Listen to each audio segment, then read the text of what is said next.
bon matin, bon après-midi, bonsoir, tout dépendant du moment où vous êtes rendu dans votre journée. Je suis vraiment contente de pouvoir vous apporter une réflexion aujourd'hui. J'espère que les capsules que vous avez entendues cette semaine jusqu'à date vous ont encouragé, vous ont amené à réfléchir. Et aujourd'hui, on va aller dans un passage dans Luc chapitre 23, versets 26 jusqu'à 43. Je vous invite à aller chercher vos Bibles et à suivre avec moi. Donc, on y va. La mort de Jésus. Pendant qu'ils l'emmenaient, ils se saisirent d'un certain Simon de Cyrène, qui revenait des champs, et l'obligèrent à porter la croix derrière Jésus. Une foule de gens du peuple le suivait. Il y avait aussi beaucoup de femmes en larmes, qui se lamentaient à cause de lui. Se tournant vers elles, il leur dit, « Femmes de Jérusalem, ne pleurez pas à cause de moi. Pleurez plutôt à cause de vous-mêmes et de vos enfants. Car sachez-le, des jours viennent où l'on dira, « Heureuses les femmes qui ne peuvent pas avoir d'enfants, et celles qui n'en ont jamais eu, et qui n'ont jamais allaité. » Alors on se mettra à dire aux montagnes, « Tombez sur nous, et aux collines, recouvrez-nous. » Car si l'on traite ainsi le bois vert, qu'adviendra-t-il du bois mort? Avec Jésus, on amena aussi 2 autres hommes, des bandits, qui devaient être exécutés en même temps que lui. Lorsqu'ils furent arrivés au lieu appelé le crâne, on cloua Jésus sur la croix, ainsi que les 2 bandits, l'un à sa droite, l'autre à sa gauche. Jésus pria, « Père, pardonne-leur, car ils ne savent pas ce qu'ils font. » Les soldats se partagèrent ses vêtements en tirant au sort. La foule se tenait tout autour et regardait. Quant au chef du peuple, il ricanait en disant, « Lui qui a sauvé les autres, qu'il se sauve donc lui-même, s'il est le Messie, l'élu de Dieu. » Les soldats aussi se moquaient de lui. Ils s'approchaient et lui présentaient du vinaigre en lui disant, « Si tu es le roi des Juifs, sauve-toi toi-même. » Au-dessus de sa tête, il y avait un écriteau portant ces mots. « Celui-ci est le roi des Juifs. » L'un des 2 criminels, attaché à une croix, l'insultait en disant, « N'es-tu pas le Messie? Alors, sauve-toi toi-même et nous avec. » Mais l'autre lui fit des reproches en disant, « Tu n'as donc aucune crainte de Dieu, toi, et pourtant tu subis la même peine? Pour nous, ce n'est que justice. Nous payons pour ce que nous avons fait.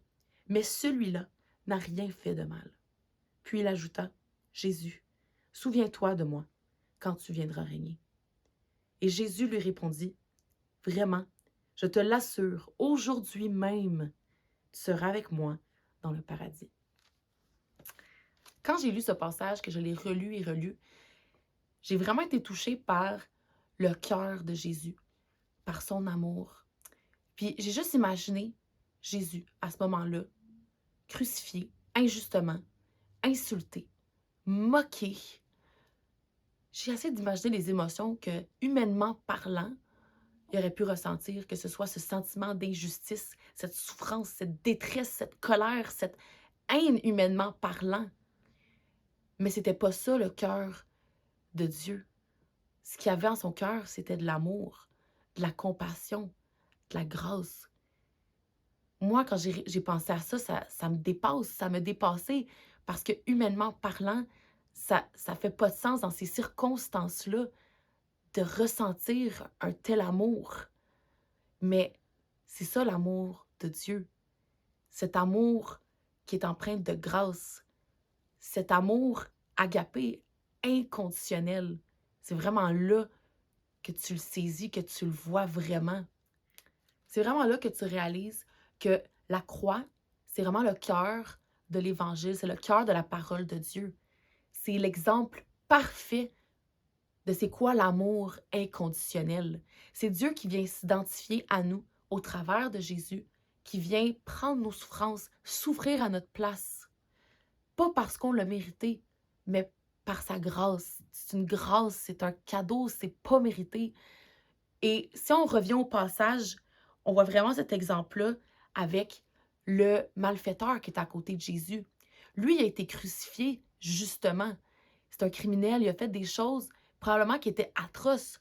Ce gars-là, il a probablement pas fait grand-chose de bien dans sa vie.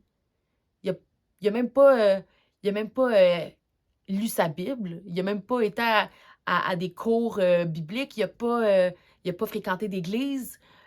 La seule chose, c'est qu'il a reconnu qui il était, il a reconnu qu'il méritait son sort, il a reconnu que Jésus ne méritait lui pas son sort, qu'il n'avait rien fait de mal.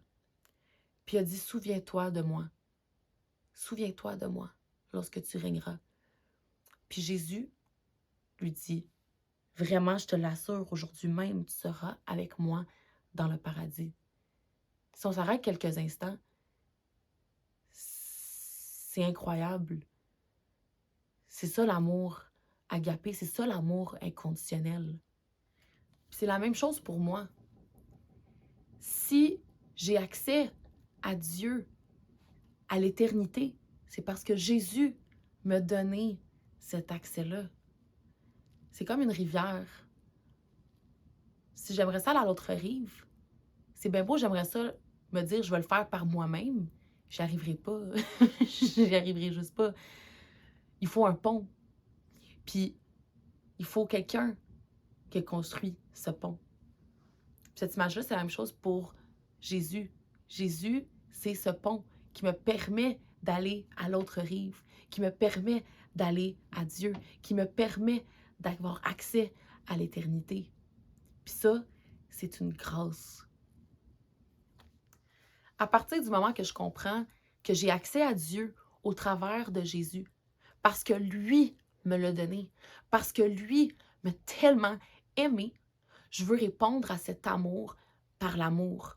Alors, si j'aime les gens autour de moi, si je fais du bien autour de moi, si j'aime Dieu, si je prends du temps pour apprendre à le connaître, à lire ma parole, c'est pas pour gagner mon ciel, c'est parce que il m'a aimé et je veux répondre à cet amour par l'amour. Je vous encourage à méditer, à réfléchir sur ces textes alors qu'on est dans le cadre de cette semaine de Pâques, afin de réellement comprendre, saisir la parole que Dieu a pour nous autour de son sacrifice pour nous. Je vous encourage également à aller écouter la capsule de demain, la dernière de cette semaine. Et sur ce, on va juste conclure en prière. Ô Dieu, merci pour ta parole. Merci pour ton amour. Aide-nous à comprendre la profondeur, l'immensité, la grâce, la beauté de cet amour inconditionnel que tu as pour nous. Enseigne-nous comment aimer également en réponse à cet amour. Au nom de Jésus, Amen.